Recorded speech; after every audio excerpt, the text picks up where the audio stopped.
2007 Toyota Camry. It's got 160,000 miles on it. I've owned this car for about 10 years. But now I have the dreaded hybrid traction battery failure. And I'll show you what it does, what it's showing on the dash. I've done a lot of research on this, and I think I'm going to try to repair the battery myself rather than put a remanufactured battery in the car. That's still an option depending on the condition of my battery. I may be able to locate the bad cell or cells and replace them.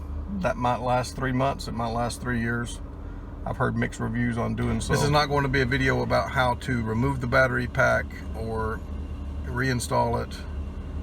I'll keep you posted on the progress, but I'm not going to do a step-by-step. The main part of this video is going to be when I get the battery out of the car, let you see what it looks like, if the terminals are corroded, and then how I test each cell, and how I locate, or if I can locate a bad cell, and then the replacement process for that cell. So wish me luck, and I'm about to get started. One thing I forgot to mention, this check hybrid system, I have a code reader, and it does come back to replace battery pack, and that's code POA80. POA80. So if you have this check hybrid system occurring, go by Advanced Auto or AutoZone or to your dealer and have them read that code for you, or get you a code reader.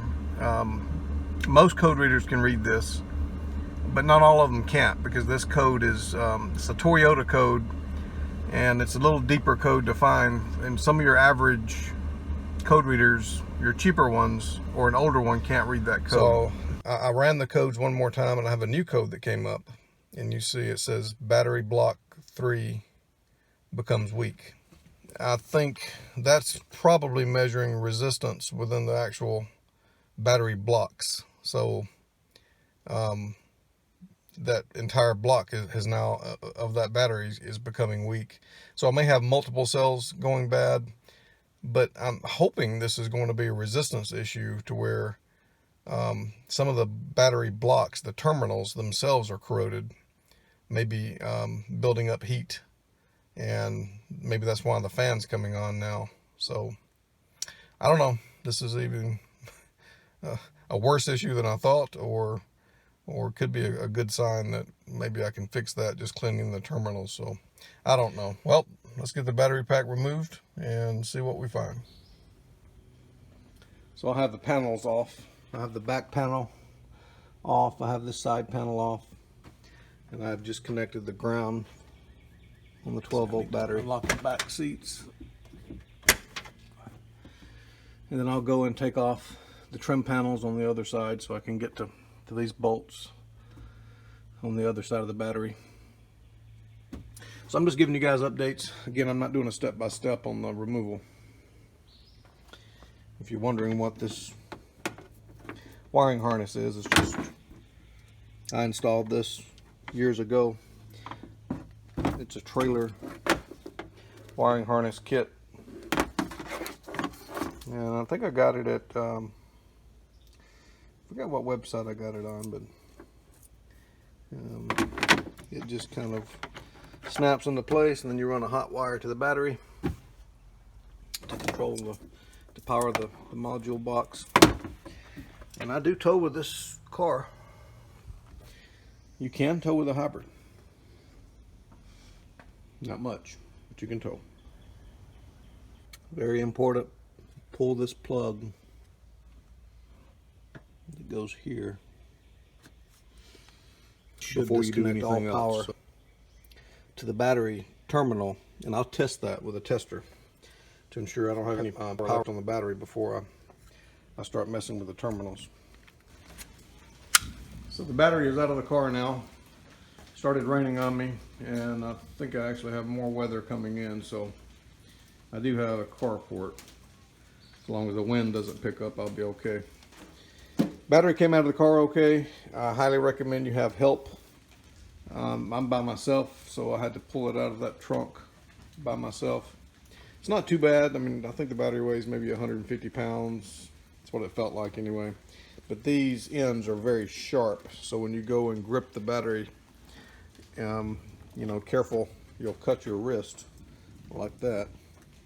It's just a little scratch, but just a warning about that. So now I need to get this cover off.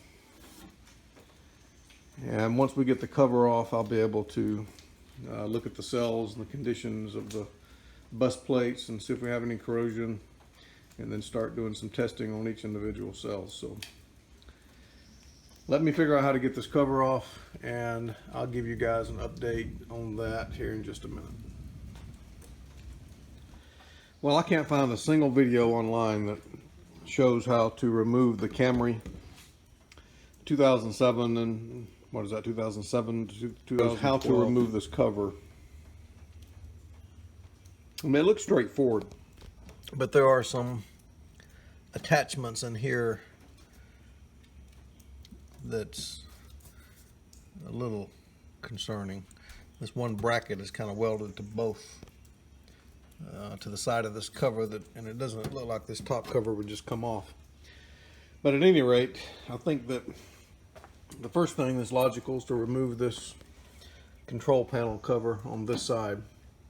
Looks like it has a series of bolts across the top and then across the bottom, and then it looks like it will just slide off. So I'm going to do that first. 10 millimeter looks like. Well, I removed all of the nuts across the top and across the bottom. This end is loose. This end is not. Looks like.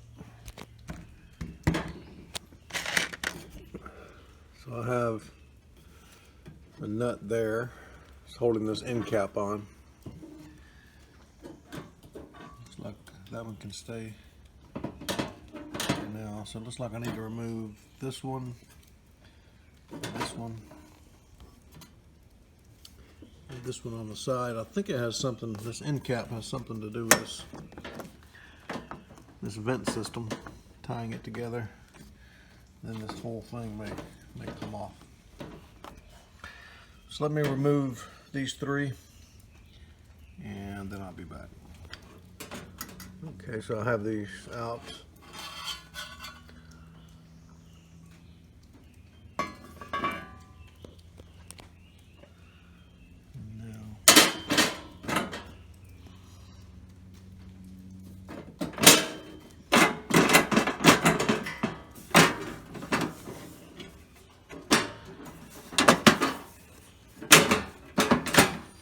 Well, I think this piece is ready to pull off, but I need two hands, so stand by.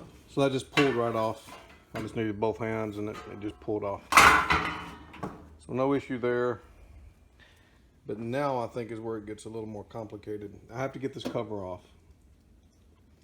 This side of the cover is no issue. You see the bolts through there. This side is going to be an issue. So this cover is a solid piece that runs all the way down to the bottom chassis of this battery box. And get over here, I can get a better shot.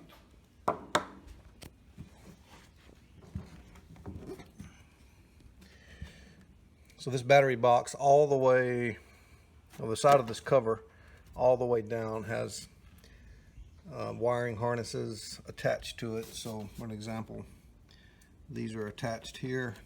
I can pop those off. They just use little plastic clips or push pins.